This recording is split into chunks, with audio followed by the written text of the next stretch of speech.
I thought I would take this on as a simple, maybe not so simple, tutorial on how to recreate this logo in a vector file using Illustrator. I'm on Illustrator CS5. I don't have the exact font, but I've used a very similar font to create this basic text. I'm using Playbill regular, and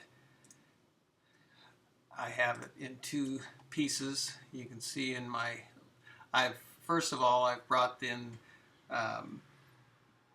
the original bitmap artwork and set it as a template layer.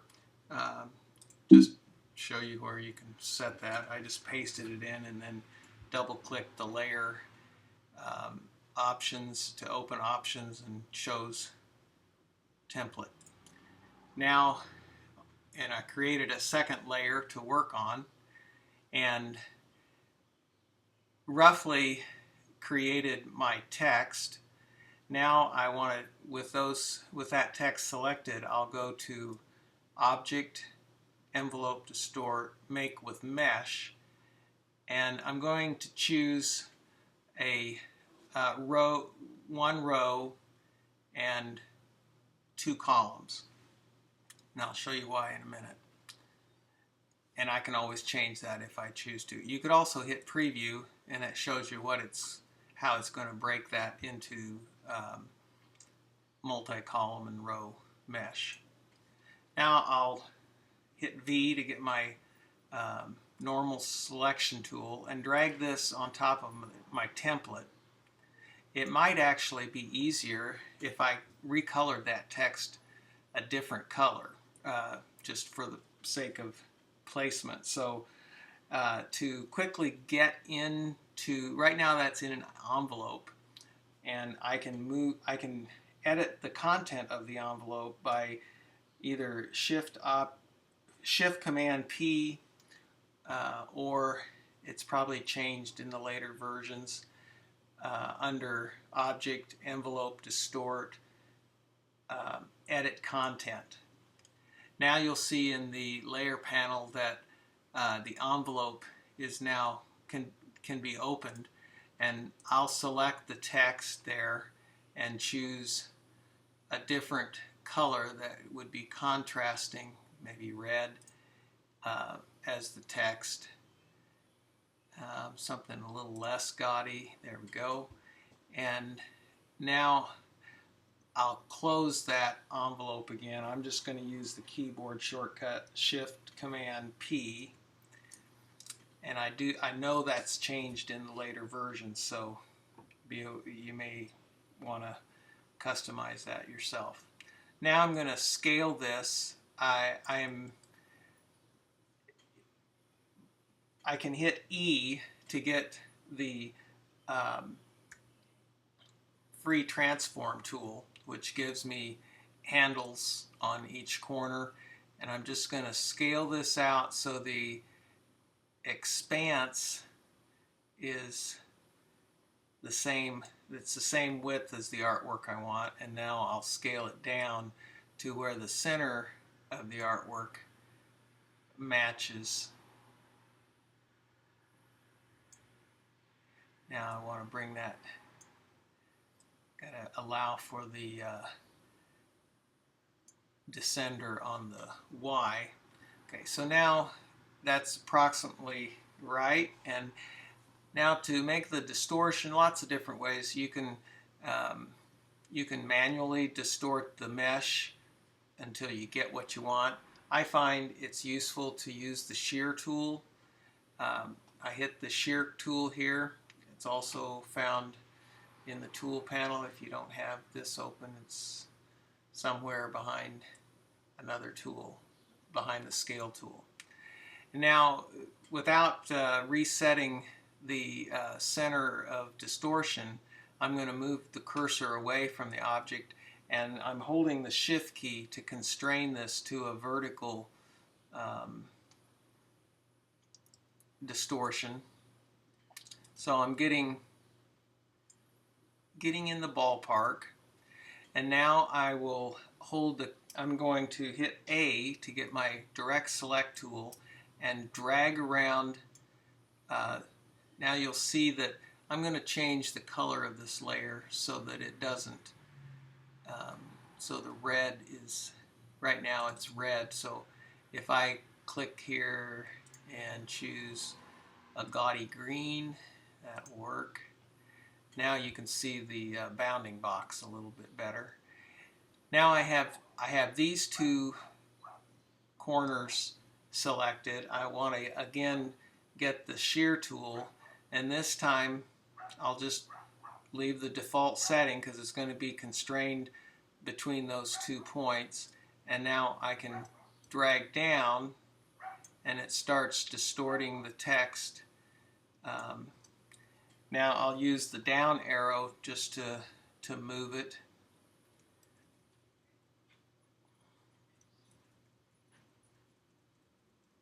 Obviously, my text is not going to match this exactly, so I may have to go inside my the text itself to make some distortions, but I'm going to do the same thing over here to get the overall look I'm after.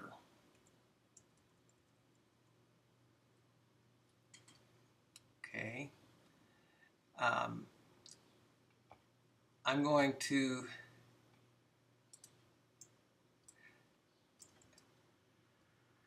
again, I'm kind of just tweaking this, holding the shift key, and I'm going to take those center ones now and shift key again. I see that the word country needs to be smaller, but I selected all because that's all, this mesh is the only thing in the artwork, and then I'm going to hit the S for the scale tool, and I want this point to remain positioned stationary. So let me do that again. I selected all, I hit S to get the scale tool, and then I clicked to reset the station point, or the center of rotation or center of distortion to this point. And now I'll move my cursor at a 45-degree angle. The further away the better, because you have more control. Now I'll drag up a little bit, and to constrain, I could hold the shift key. It's not really important that I constrain it. I'm just trying to kind of match the artwork. Okay, now I'm going to bring this down a little bit.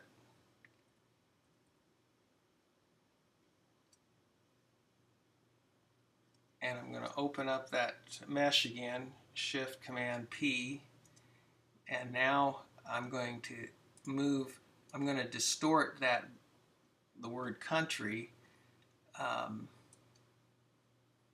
make it,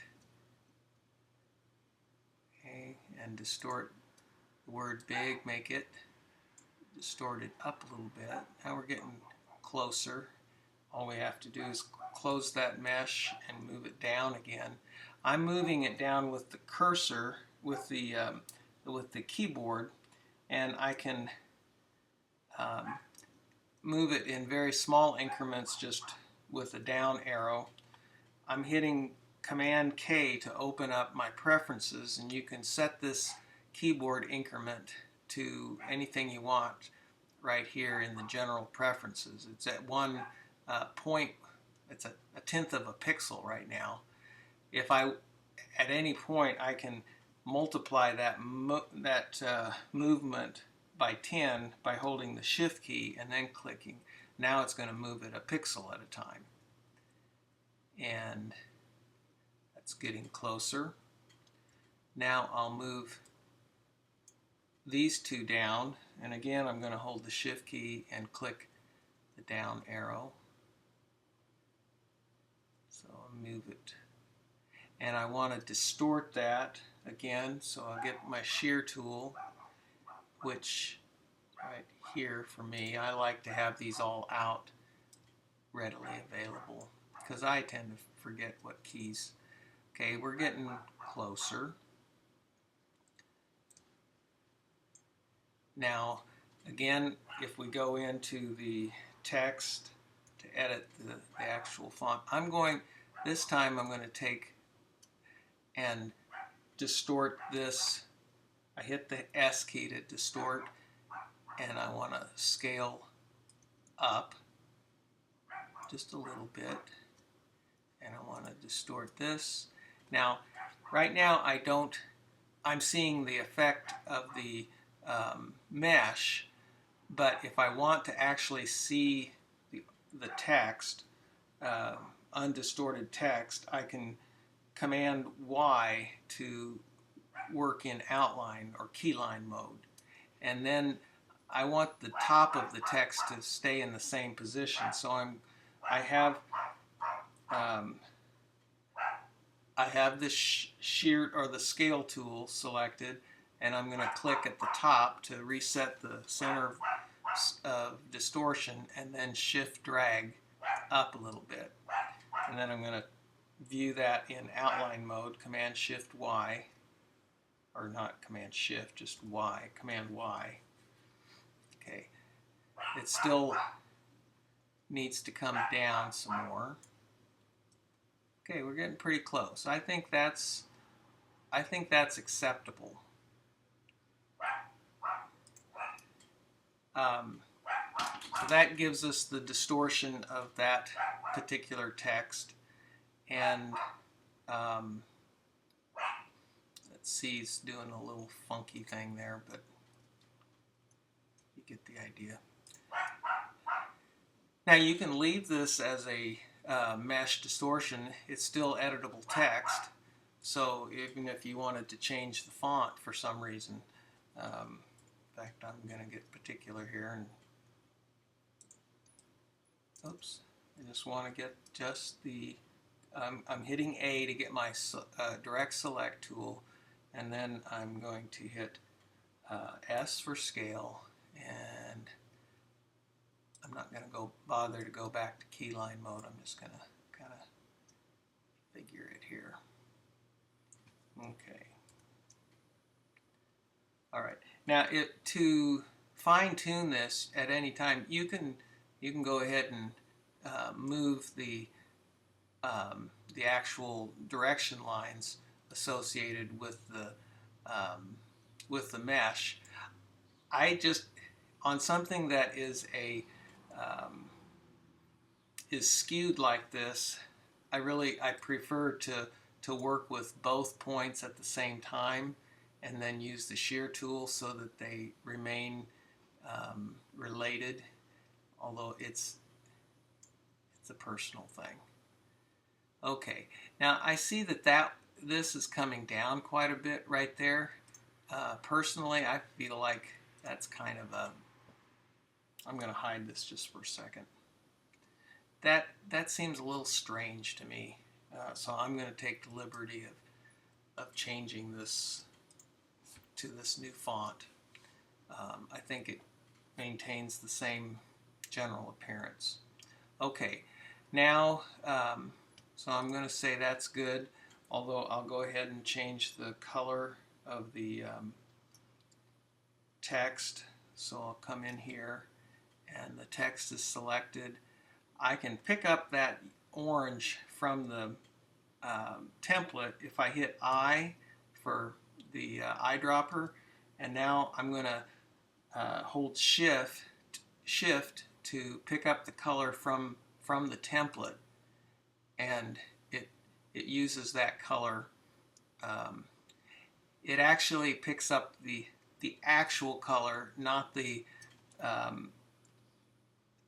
graded back, or the 50% gray. If I turn off, you'll see what I mean. If I turn off that dimming, it's closer. It's very close to that. Of course, that's that's a JPEG, and so there's a lot of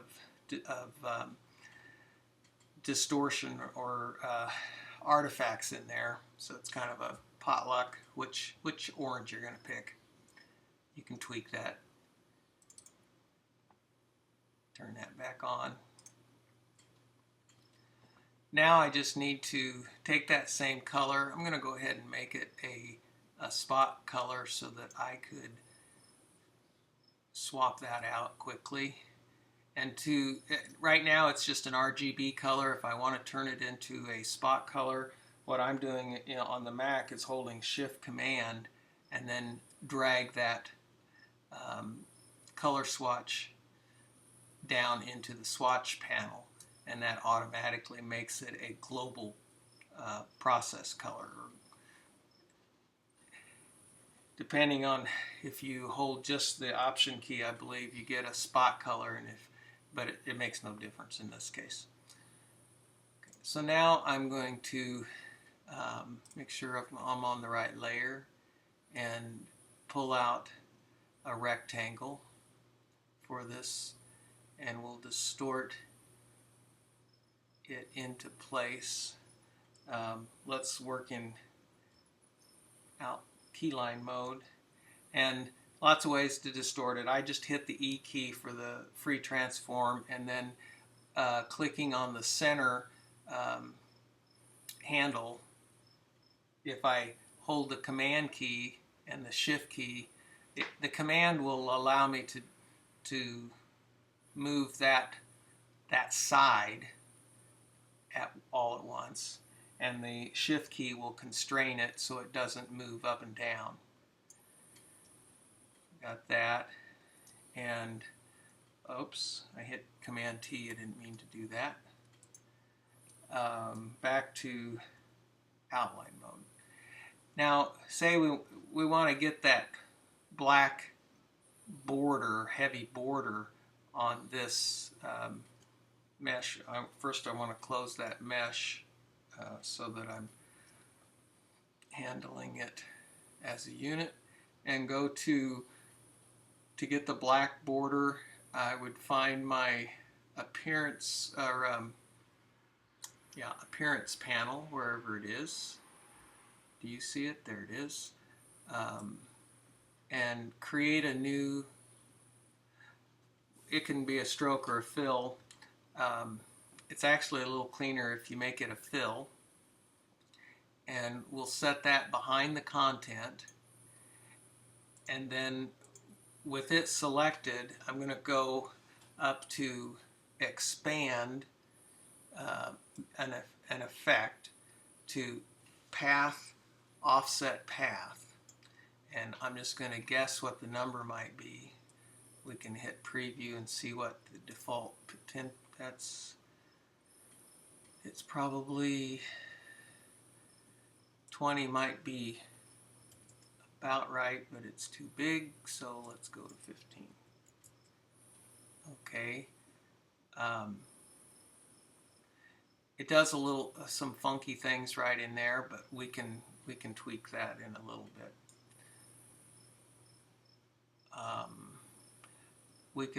We could also round the corners if we wanted to. Probably that's too much, so we'll keep it mitered, and that's not bad. Let's look at the template again. Okay, it's doing something different here because it's a little different font, but we could remember this is live, and if you have the right font you could duplicate that, or we could outline the font and make it any way we want it.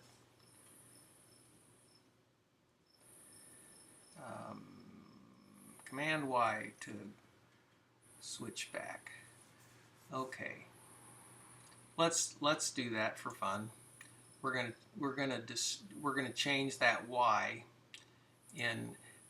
but before I do that, in case I wanted to use this as it is, I'm going to save it as a a symbol so that I could go back to it. Right now we have a bunch of default symbols that I'm just going to trash, and I'm going to tell it to take the currently selected artwork, make sure it's fully selected. I don't really think it matters, but, and save that as a symbol. And we'll just leave the defaults. Okay. Now I want to it makes that into a symbol now, and I just want to break the link. I'm back to editable text. And so I'm not editing the symbol, I had just saved it. But I do want to go into the text now and outline the text. So now just the text is active. If I open up my layers panel, you'll see that the text is outlined, or it's selected, and I can outline the text. Command Shift O will outline the text. Now I can and we'll just temporarily turn off the layer because it's going to take a look at what I want to do. We'll just leave that on, and we'll distort this Y to kind of match this other Y. And I think I'm hitting A to get direct select, and I'm going to just delete these points and get my pen tool and just freehand in that new descender. Now you'll see I pulled out a line, but I want to move it up, so I took my hand off the Shift key and put it onto the Option or the space bar so that I could move it up and still keep it active. So I've repositioned the direction, or the anchor point. Now I'm going back to the Shift key before I let go, so that to make sure that direction line is horizontal. And I see that Y ends a little bit before. Actually, I'm just going to click here to make that an anchor, corner point, and that's a pretty small.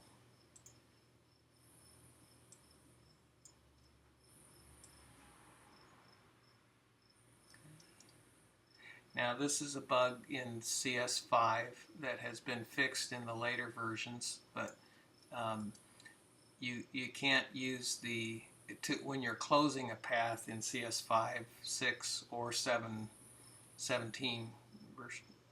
You can't. You first have to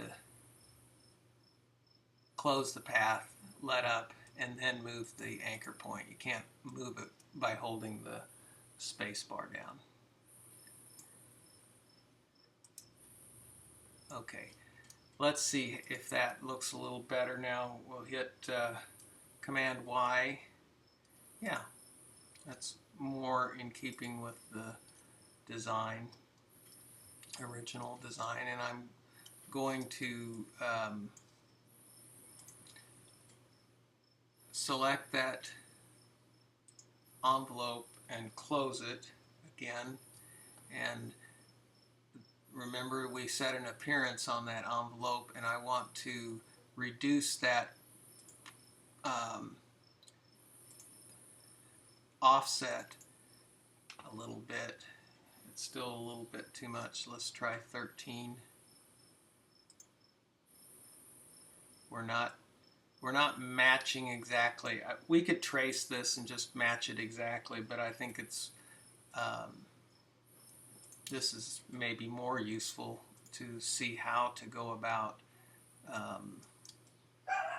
actually using the mesh distortion and as a creative tool.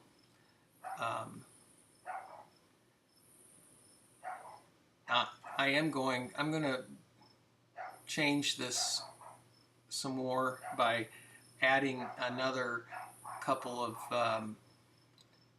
columns to this mesh distortion.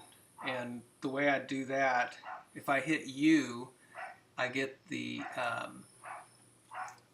I can add to this mesh, and I'll click along one of the horizontal lines and it'll add it all the way down. And we'll do that 2 places.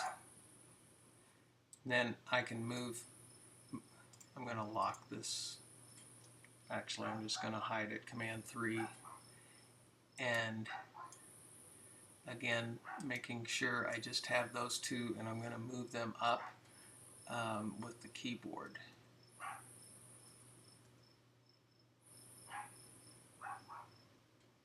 Okay, and I'll move this one down.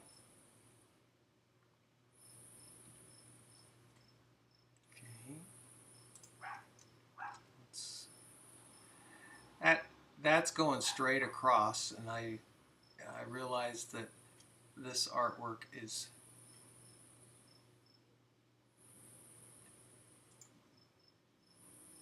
I guess I could do this and then do the same thing up here. I'm constraining it to a horizontal by holding the Shift key. It's still going to drop down a little bit there, and that's okay for now. I've got to, we'll tweak that.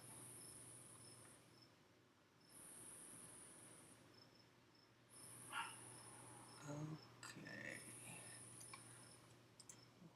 Let's go on to the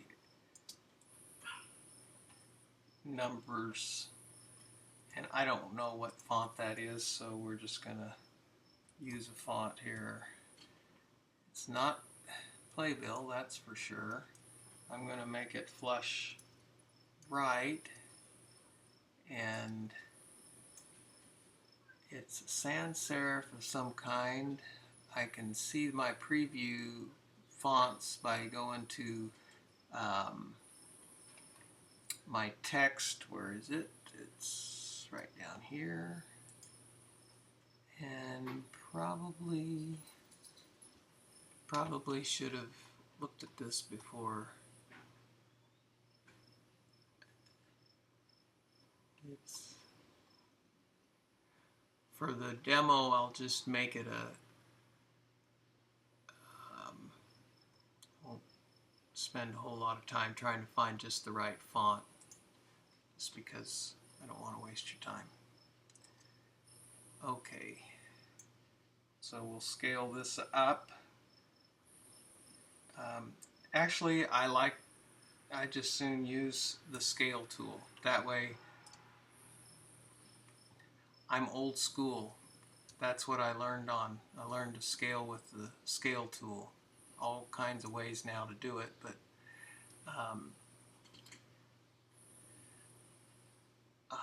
let's see. Still not quite satisfied with that font. Somebody out there knows what this font is, and I don't.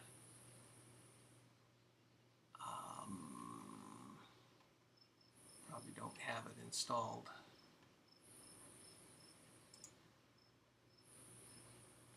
That's not it, that's for sure. Okay, moving right along. Well, that's not it either.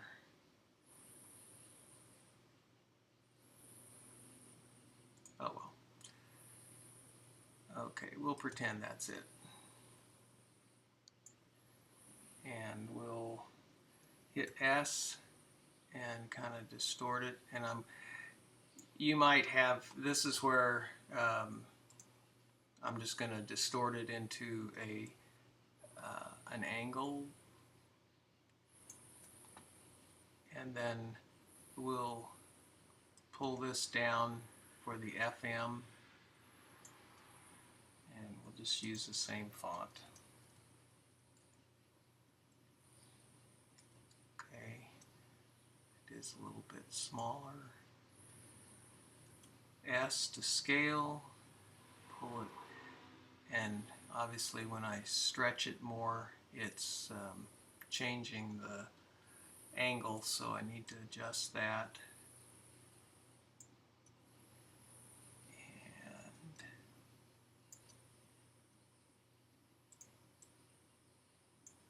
And okay, now just for fun, we'll make these X's using a normal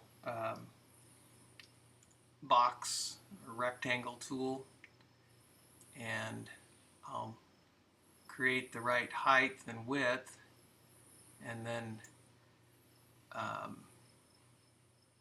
we'll work in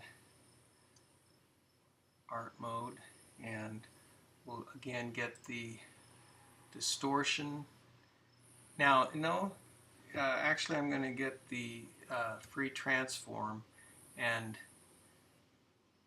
click in the center top box, and then shift and command and drag across, and then I'm going to flip this, so we'll get the reflect tool, and to flip it on its from its center, I would just start dragging and then hold the option key to duplicate and the shift to constrain. And now I want to again shear this. Okay. And I realize there may be an offset. Actually, I think that's probably pretty close to, it's good enough. Now, I could leave those as two separate objects, but in this case, I think I'll go ahead and make it permanent, and by clicking the Pathfinder Unite, now it's one object, and I can drag it over here to make the second X. And let's give this the same color, and we'll unhide the rectangle, the orange rectangle. Option command, actually Shift Option Command 3 will, never mind, Option Command 3 will unhide everything.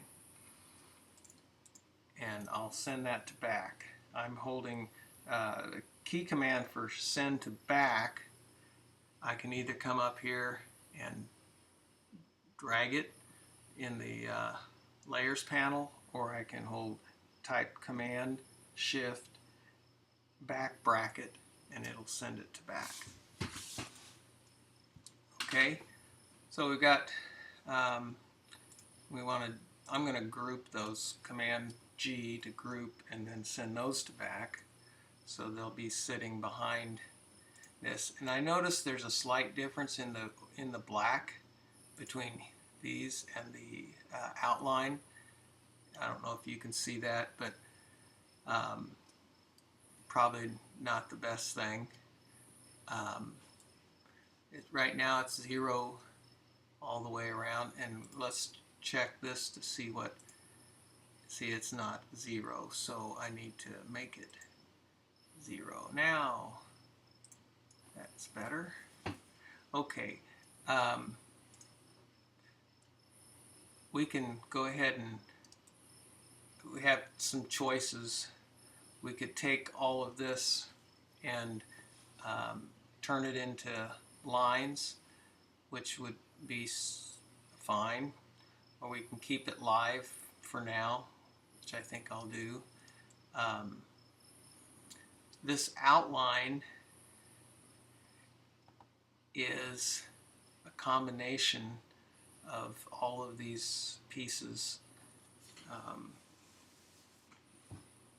together. I could assign or select this layer and give it a new fill. Let's make it gray and move it behind again. This is just temporary, and I want to use that same offset path effect, and we'll do it. 10's probably not enough.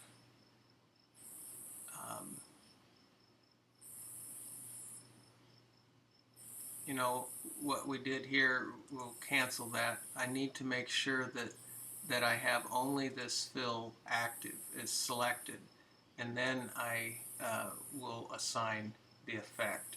Otherwise, and if you just use an effect, you can go down just to the second line and look at your options.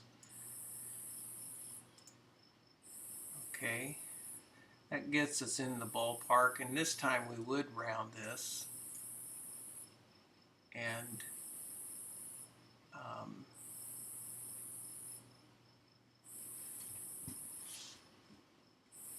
actually that's not too bad. Okay, now we could do another one. We could duplicate this and change the color. I'm going to make it, I could make it a gradient even. Don't have a specific gradient created, but I could make one easily enough with my gradient. Well, we'll just use the default gradient, assign that, and then change my offset, make it about 5, preview, okay, and we'll change the angle of the gradient. Now with this fill still selected, if I hit G or go over to the panel, tool panel, and get gradient tool, I notice wherever I click first will set the white point, or the first color, and wherever I end my gradient, right now it's horizontal, and I actually want the lightest area to be down here, so I'm going to drag up and at an angle. And now I could change that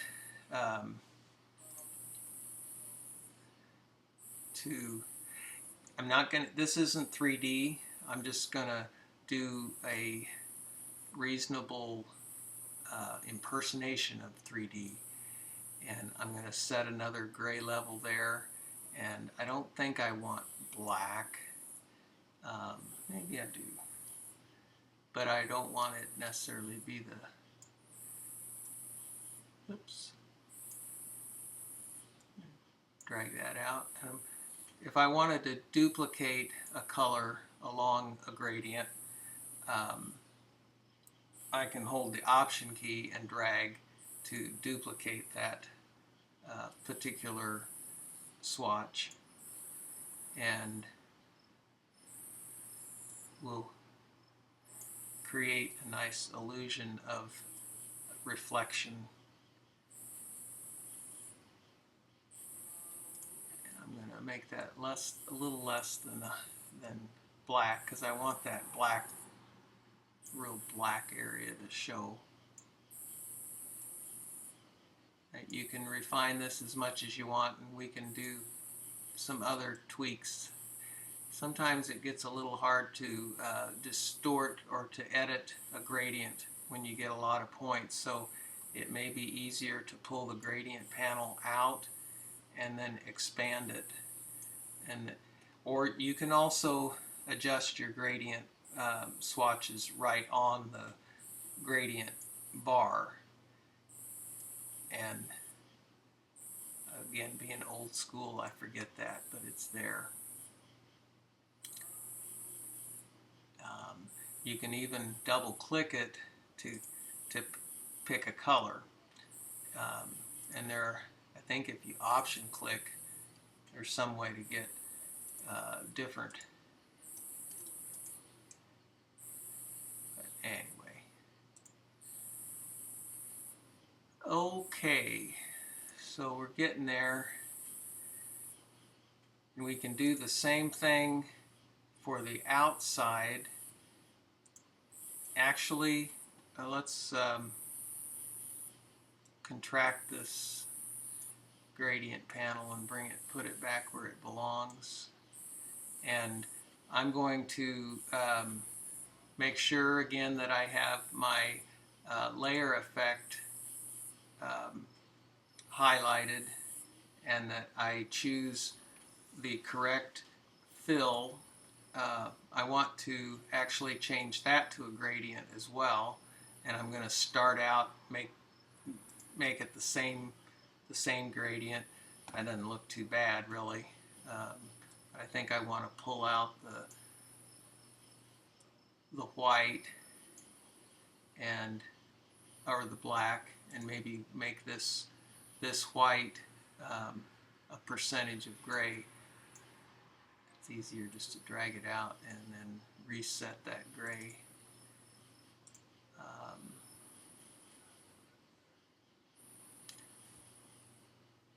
Actually, my color, I usually have my color panel right there underneath the gradient, so I must have moved that when there we go.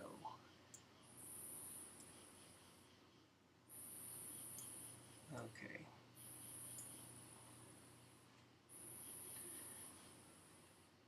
So it's a matter of tweaking these gradients until you get what you really want, and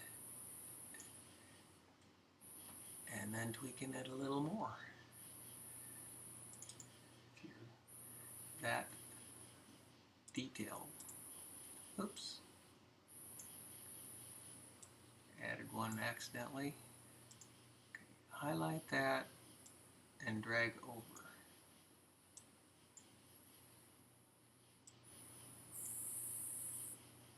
Alright. We're going to add one more to this, and we can do that by option dragging the original fill, or one of the fills. We'll highlight this one. I'm going to option drag and drag it underneath the first fill, and then I'll open it up and change its offset to be a little fatter than, so it'd be the 15, I believe, was the first fill offset, and we'll make this one 18 or so. I should have previewed that. I'm going to make it 20. And I'm going to reverse that gradient. I'm just going to hit the reverse gradient button here. Take a while. Oh.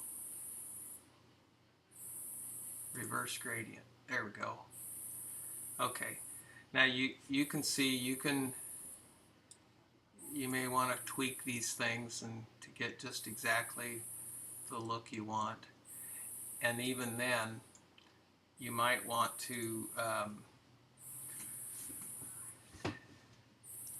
now we're to the point where I like to just take unlock my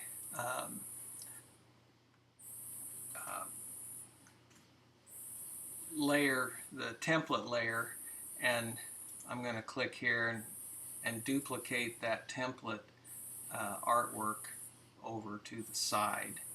Then I can compare without losing the template underneath if I needed it. And I'll lock that again. Okay. Yeah, it's not perfect. It's not exactly like that. If you want to duplicate that that reflection, you may have to go to Photoshop or something. Or somebody could probably, or you could take these individual images first of all, I'm going to several different ways. I'm going to take this and set a shadow to get that dark side to the with the FM selected, I'll go to Style,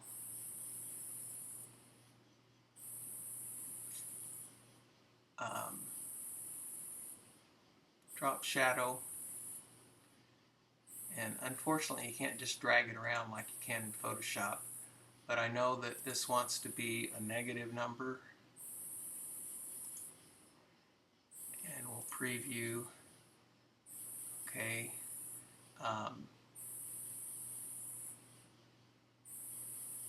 Too much.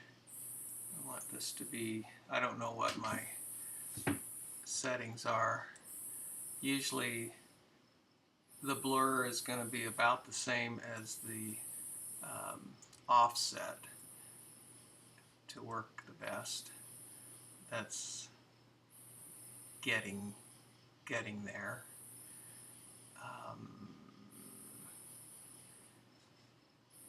Okay.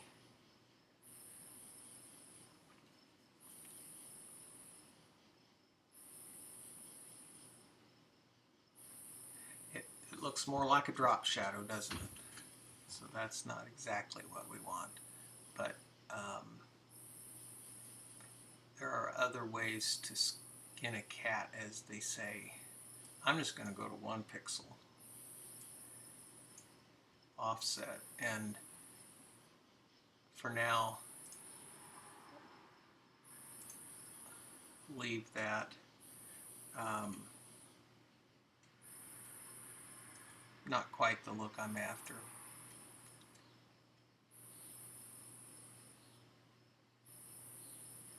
The other thing, you can have more than one. Well, actually, here's what we want to do. I'll take that off. We want to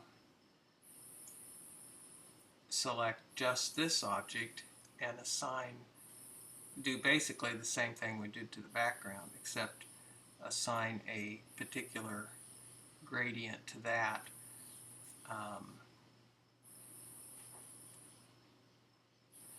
In fact, if I turn this off and turn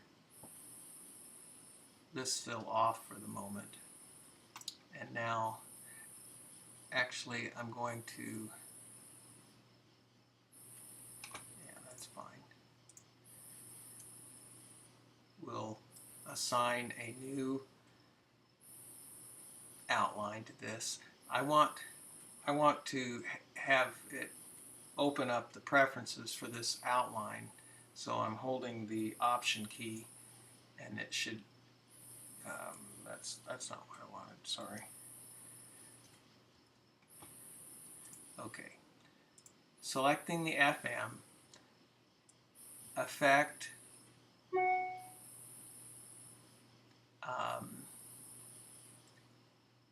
Path, Offset Path, probably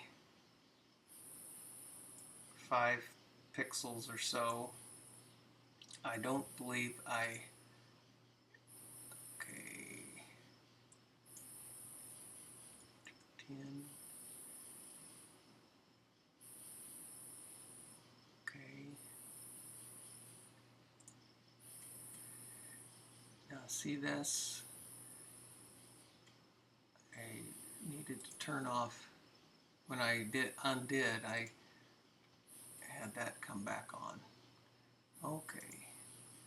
So right now that's orange, and I don't want that new offset to be orange. I think what happened is I didn't duplicate, I didn't first assign a new fill to this object. So I'll do that and I'll fix it. So with the FM selected, I'm going to create a new fill, and then I'm going to drag that offset into that new fill, and move that fill underneath character. And now I'll reduce that offset to be more like 7, 6, and we'll make this rounded. I think this will work better. Okay, and now I will assign it a gradient, but I'll keep it a simple gradient. So I'll drag some of these out, and we'll make this so we can reproduce this easily on the other pieces.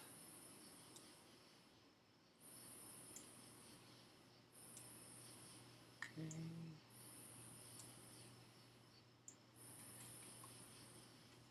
Now G to get my drag it from the bottom rectangle up. I'm going to move that. I want to move the color swatch down, actually. Kind of force that. And I will again change that offset a little, make it smaller. Double click. 4. Let's preview that. Okay. Now, we could soften that a bit. I'm going to change the angle. I think I just now pulled that the wrong direction.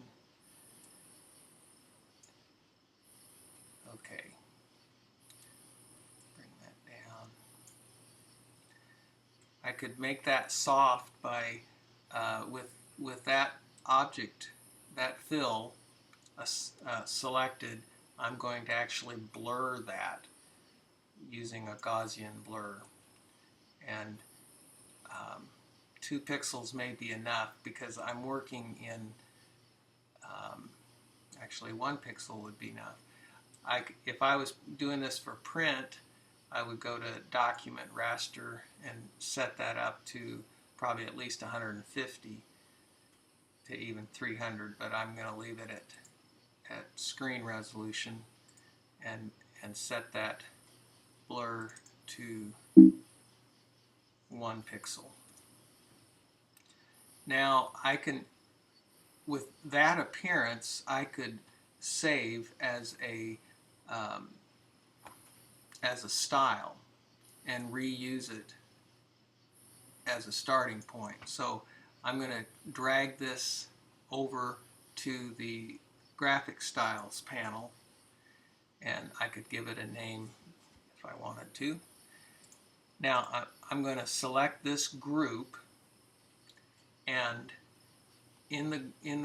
as a group I'm going to target it, and in order to assign this style without losing the current fill, I'm going to hold the Option key and click that graphic style in the graphic style panel.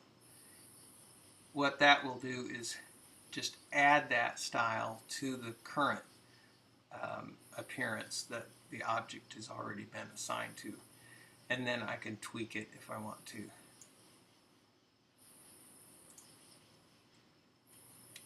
And I can do the same thing for just this Option style, and we'll do it for this too. This will be interesting. Actually,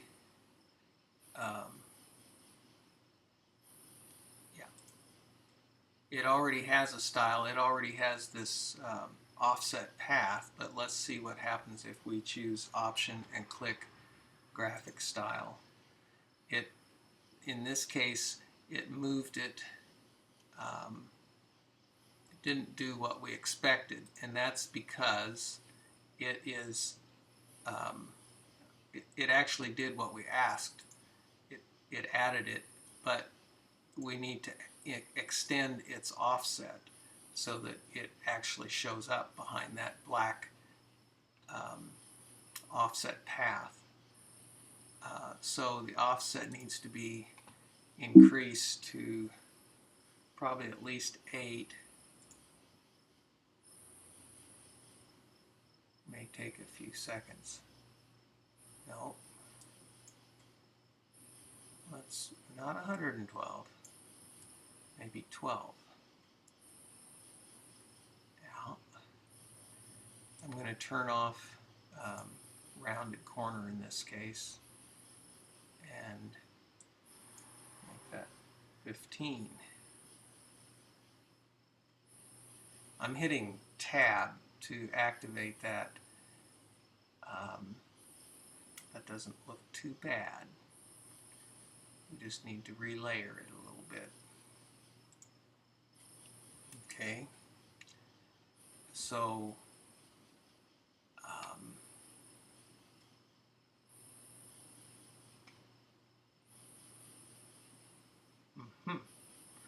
okay.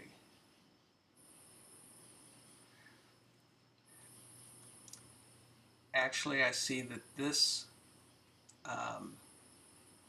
bar needs to become part of this envelope group so that it has, otherwise we'll be fighting with this halo effect. So what I'll have to do is I'm going to move it just underneath here for the moment, and then group these two items, have them selected, Command G, and then I'm going to move this effect onto the group that was on the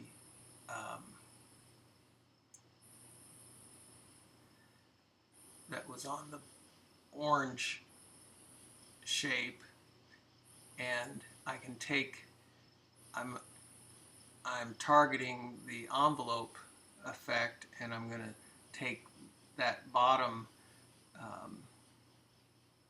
soft edged gradient off so that now they share the same effect, and this area isn't quite working as well.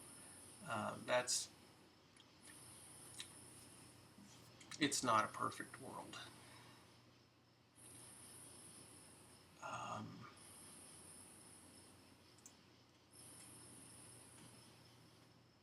Maybe I ought to save this, you think?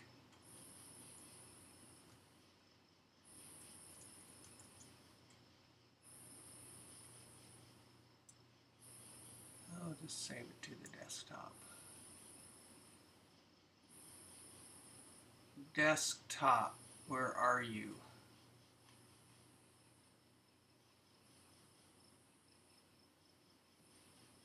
I usually have, there it is, way down there. I moved too many things in front of it. Okay. Well, I really need to do the same thing with this. This needs to, the X's need to be part of this group as well. So I'm going to drag them. I'm not going to, in this case, yeah, I'll get rid of the effect on that group, and then I'm just going to drag it inside this other group. And so now they share. The downside to this is I'm basically losing what I started out trying to do, which was get these shadows exactly where I wanted them in the bas relief. So that's the way it goes. We might just be better off staying with what we had. Although I noticed too, now this is kind of an interesting, one advantage of saving a graphic style. Now I can deselect all and activate that graphic style and say I wanted to have the offset smaller anywhere this graphic style was used. So I'll double click the offset and make that 3 points.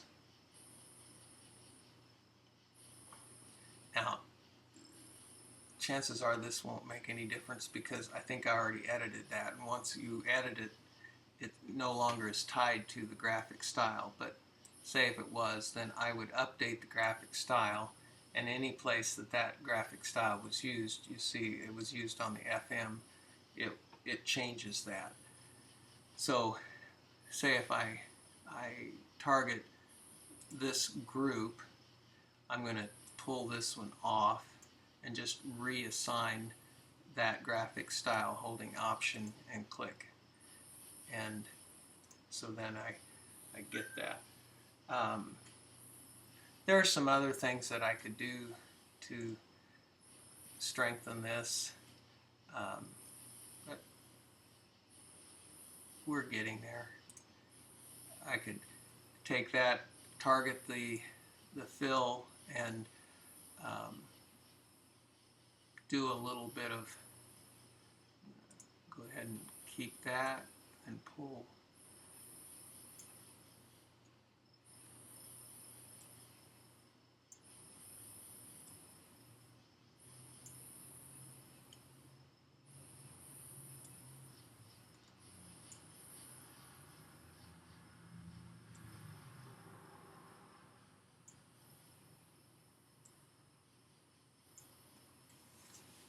What I've ended up doing is just showing you two different ways to do the same thing. So I'm not sure which one is better.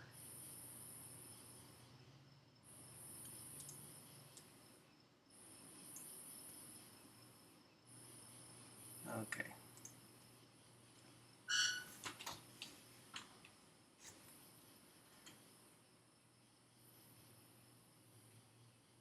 I personally think I need to go back to my original plan, so I'm going to take that off and go ahead, and I didn't delete it. If I target the overall layer, I just need to turn that layer on again. And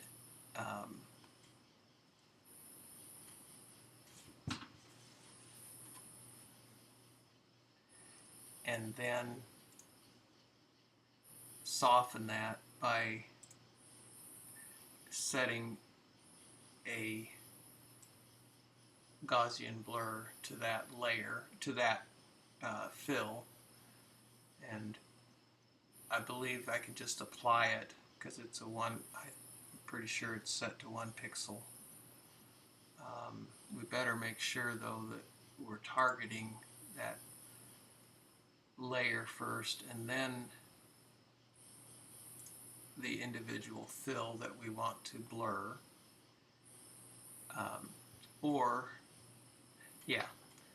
And then we'll blur that, apply blur, and then we'll apply a blur to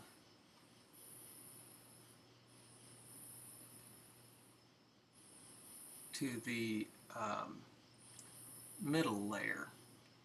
Now we could just use the same blur if we click on it, hold the Option key, and drag down to the second fill. Get the same, just duplicate that blur. And I want to edit this gradient. I want to put a white in here.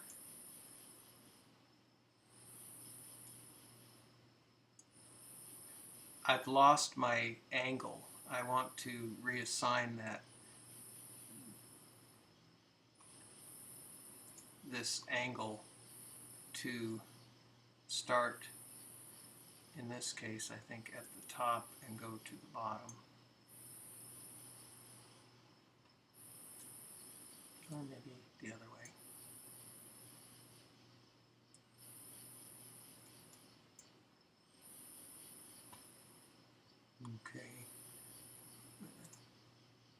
those less than white. And change my Gaussian blur. Looks like it's more than 1 pixel. It needs to be 1 pixel.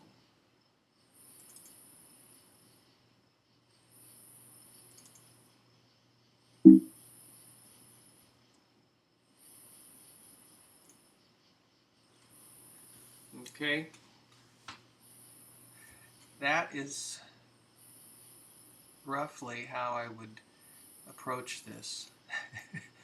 Roughly.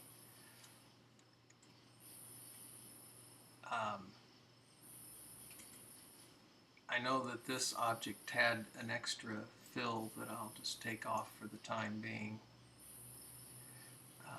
The other option is to leave that. Actually, instead of making that a fill, or I'm going to go ahead and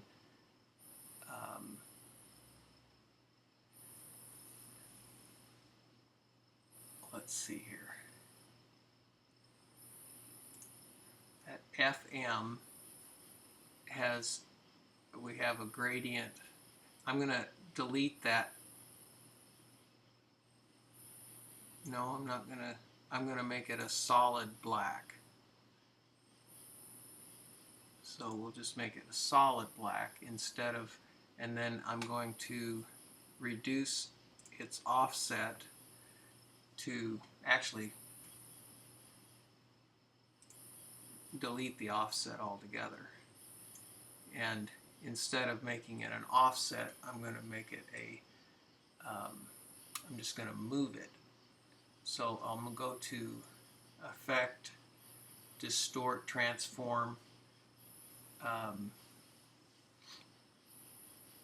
Transform, and I'll move it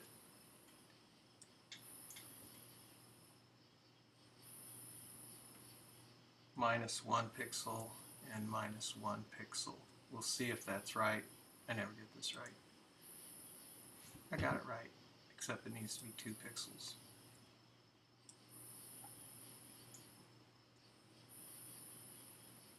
And I'm moving the red or the orange instead of the underlying fill. So I'll go ahead and assign it. Oh, that's fine. That's fine. Oh, the transform, I'll move up just to that fill. Okay. And set the opacity of this, or just, I can either change the opacity or the color. And the blur, well, let's try 1.5. It'll let me do that. Okay. Well, you can tweak this all you want, but this gives you an idea of how to approach it. Again, I'm going to select my layer, my top fill effect, and my offset, and reduce this offset again to something like 3. Preview. Yes, that's more like it. Now we're starting to pick up those insets. I'm going to make that 2, and then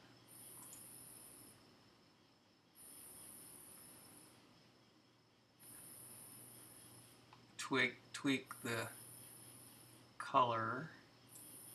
Bring this down here.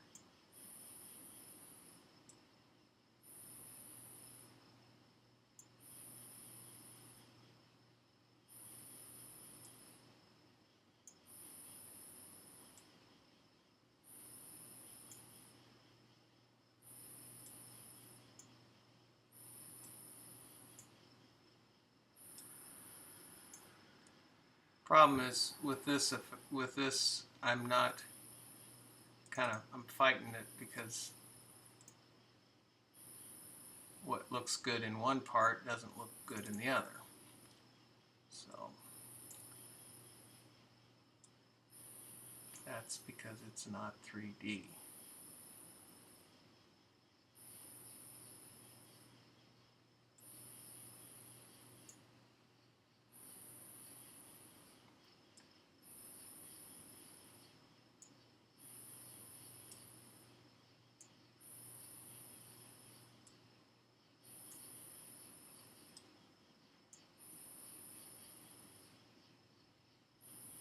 Okay.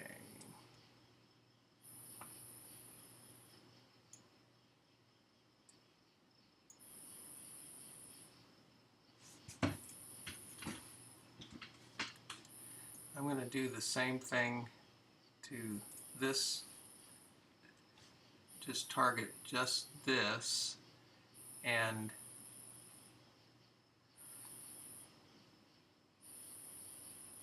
I want to duplicate the effect that I've assigned to this object. So in order to duplicate it, I'm going to turn it into a graphic style, and then I'm going to target this path, and then I'm going to option click to assign it. That way I get that shadow across the top of that rectangle without affecting the rest of the artwork. And I could do the same thing to this section, to the X's. I could target that group, and so we're starting to get there.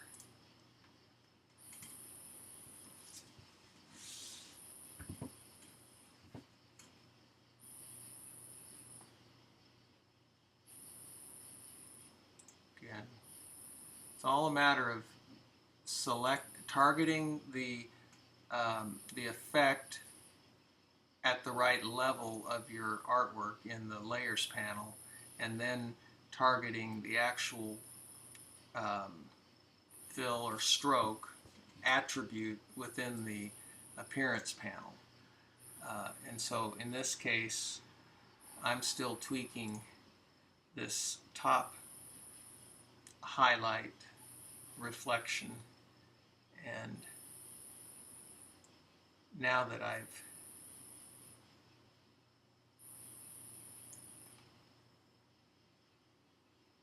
can retain the shadows where I want them a little bit better. I can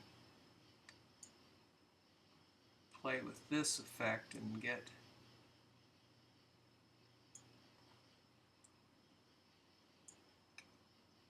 more what I'm after.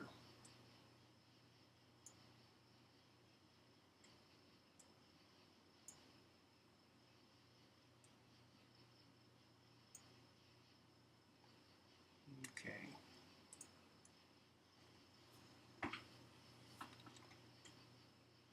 We'll call that a wrap. You could be tweaking this till the cows come home. And if I was doing this for pay, I would be. But I'm doing this for fun.